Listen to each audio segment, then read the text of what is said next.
Assalamualaikum warahmatullahi wabarakatuh. Perkenalkan, nama saya Anjar Yulia Sesar Puspitaningrum dari Prodi Agribisnis. Di sini saya akan menjelaskan tentang kalimat efektif. Yang pertama adalah pengertian kalimat efektif. Kalimat efektif merupakan kalimat yang dapat mengungkapkan gagasan pemakainya secara tepat dan dapat dipahami secara tepat pula. Dengan kata lain, kalimat efektif adalah kalimat yang dapat mengungkapkan gagasan pembicara atau penulis secara tepat dan dapat dipahami secara tepat, serta dapat membangkitkan daya imajinasi pada pendengar atau pembaca. Penyusunan kalimat efektif dapat dilakukan dengan memperhatikan 3 syarat sebagai berikut. Yang pertama, kesatuan pikiran. Yang kedua, kepaduan. Yang ketiga, penekanan. Yang pertama, kesatuan pikiran. Setiap kalimat yang baik hendaknya mencerminkan kesatuan pikiran atau mengandung gagasan yang tunggal atau mengandung satu ide pokok. Dalam pembentukan kalimat, tidak terdapat bagian kalimat yang mengganggu kesatuan pikiran atau menumpuknya beberapa gagasan. Bila terdapat beberapa gagasan yang akan disampaikan, sebaiknya disusun dalam beberapa kalimat atau digabungkan menjadi kalimat majemuk. Contoh, Soinah menunaikan ibadah haji ketika masih menjadi mahasiswa. Soinah masih menjadi mahasiswa ketika menunaikan ibadah haji. Kalimat di atas berasal dari 2 gagasan, yakni Soinah menunaikan ibadah haji, Soinah masih menjadi mahasiswa. Agar kalimat di atas menjadi lebih efektif, kedua gagasan tersebut digabungkan menjadi satu kalimat, dengan menempatkan gagasan yang satu lebih tinggi dari gagasan yang lain, sehingga kalimat tersebut memiliki kesatuan gagasan atau kesatuan pikiran. Pembentukan kalimat seperti itu disebut pembentukan kalimat majemuk bertingkat, yakni dengan menempatkan klausa yang satu menjadi bagian dari klausa yang lain. 2. Kepaduan.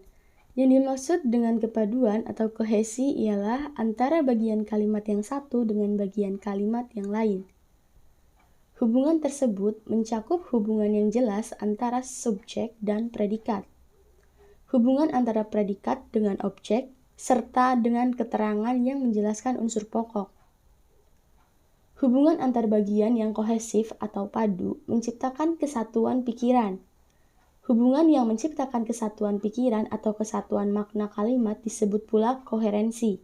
Jadi, kohesi dalam sebuah kalimat lebih menekankan pada hubungan struktur, sedangkan koherensi lebih menekankan adanya kesatuan pikiran. Contoh 1. Bagi mahasiswa yang belum membayar SPP supaya segera melunasi di Biro Keuangan. 2. Sesuai dengan usul tersebut, mengharapkan agar ada kesamaan pendapat dalam menangani kasus bentrokan antar warga. Dari kalimat di atas, terdapat hubungan antara subjek, predikat, dengan objek yang kurang sesuai. Subjek dalam kalimat tersebut tidak jelas, yakni, bagi mahasiswa pada kalimat 1, sesuai dengan usul tersebut pada kalimat 2. Bukan merupakan subjek.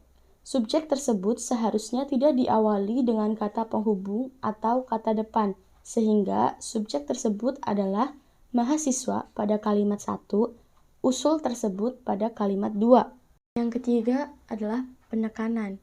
Setiap kalimat mempunyai sebuah ide pokok atau inti pikiran. Ide pokok ini biasanya ditekankan atau ditonjolkan oleh penulis atau pembicara. Seorang pembicara biasanya memberikan penekanan bagian kalimat dengan memperlambat ucapan, meninggikan suara, dan sebagainya pada kalimat. Dengan demikian, penekanan adalah menekankan bagian-bagian yang penting dalam kalimat. Dalam penulisan, ada berbagai cara untuk memberi penekanan bagian kalimat. Cara tersebut ialah posisi dalam kalimat, repetisi, pertentangan, dan penambahan partikel. Yang pertama adalah posisi dalam kalimat. Penekanan suatu bagian kalimat dapat dilakukan dengan menempatkan bagian kalimat yang penting tersebut pada awal kalimat. Yang kedua, repetisi. Repetisi atau pengulangan bagian kalimat digunakan untuk memberi penekanan bagian yang penting. Pengulangan bagian-bagian kalimat biasanya dalam deretan rincian gagasan. Yang ketiga, pertentangan. Untuk memperjelas gagasan dalam kalimat, kalimat dapat disusun dengan mempertentangkan gagasan yang satu dengan yang lain. Yang keempat, penggunaan partikel lah dan pun. Partikel lah dan pun memiliki fungsi untuk menegaskan bagian kalimat yang berpartikel lah dan pun merupakan bagian kalimat yang dipentingkan. Yang keempat adalah paralelisme. Paralelisme atau kesejajaran adalah pengembangan paragraf dengan cara menyejajarkan gagasan yang sederajat dan menggunakan kelas kata atau imbuhan yang sama. Yang kelima adalah kesimpulan.